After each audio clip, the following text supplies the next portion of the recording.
Man of surgical strike का।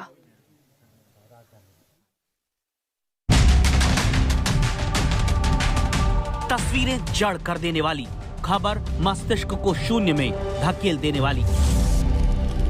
जलता हुआ हेलीकॉप्टर, टूटे हुए पेड़ की टहनियां, उठते हुए धुएं के बीच हर कोई बस मनाता रहा, ईश्वर रक्षा करे सबकी।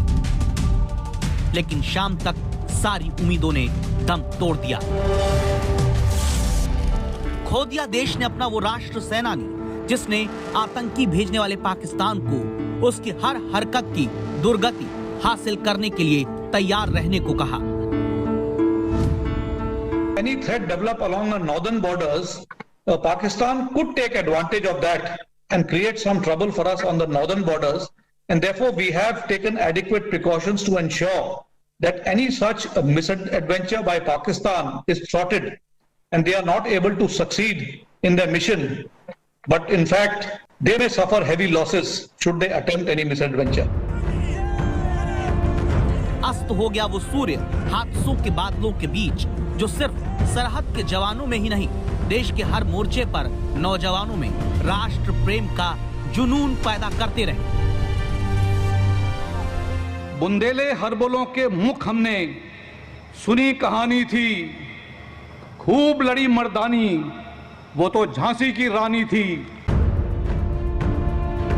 देश देशवासियों की रक्षा के लिए ऊंचाई वाले युद्ध क्षेत्र और आतंकवाद के खिलाफ ऑपरेशन के विशेषज्ञ वो जनरल बिपिन रावत ही थे जिन्होंने 21वीं सदी में सीमा पार जाकर दुश्मन को उनके नापाक हरकत का अंजाम सिखाना शुरू किया।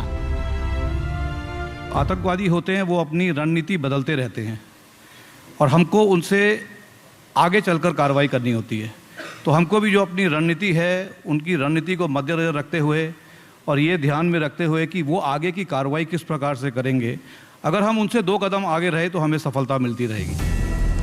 आतंक विरोधी अभियान में 2 कदम आगे बढ़कर फैसले लेने वाले ये जनरल बिपिन रावत ही थे जिन्होंने पूर्वोत्तर में पहले बड़े ऑपरेशन को अंजाम दिया।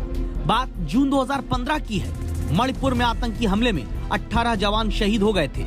इसके बाद 21 पैरा कमांडो के जवानों ने सीमा पार जाकर म्यांमार में आतंकी संगठन के दहशतगर्दों को ढेर किया। सीमा पार म्यांमार में ऑपरेशन करने वाली 21 पैरा कमांडो तब 3rd कॉर्प्स के अधीन थी जिसके कमांडर थे बिपिन रावत। बिपिन रावत जिन्होंने 2016 में पाकिस्तान की तरफ से जवानों पर हुए बड़े हमले के बाद कीमत चुकाने को तैयार रहने की चुनौती दी। We need to take stern action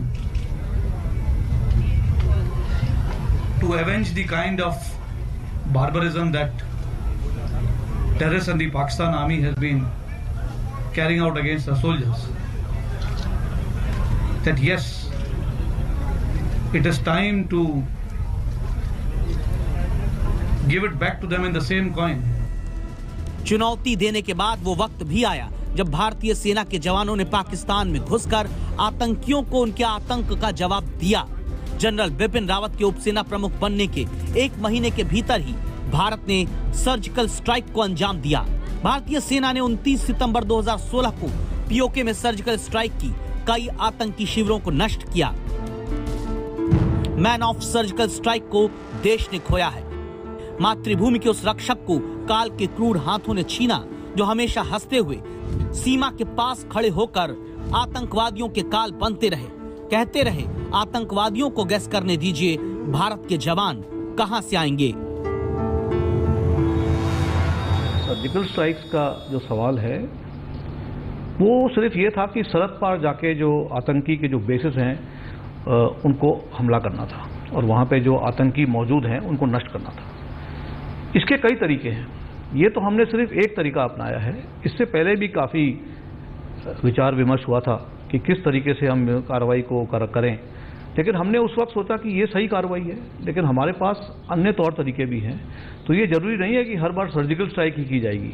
अब स्ट्राइक को आप कोई भी नाम दे दीजिए, लेकिन उसको करने के तरीके अलग अलग हो सकते हैं। वो मैं इस वक्त आपको बताना नहीं चाहूँगा, क्योंकि जितना हम अपने आतंकियों को गैसवर्क में डाल के रखें उतना ये अच्छा रहेगा।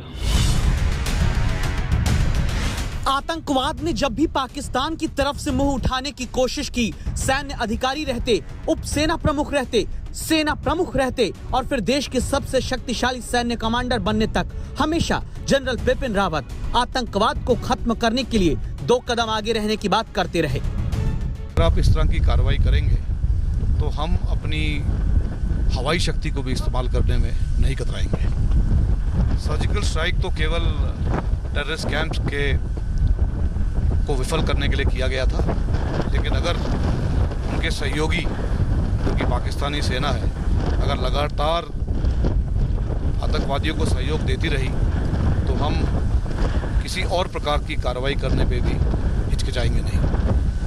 ये हमने सर्जिकल स्ट्राइक्स और बालाकोट में एयर स्ट्राइक के जरिए सिद्ध कर दिया है कि अब देश पीछे हटने वाला नहीं है।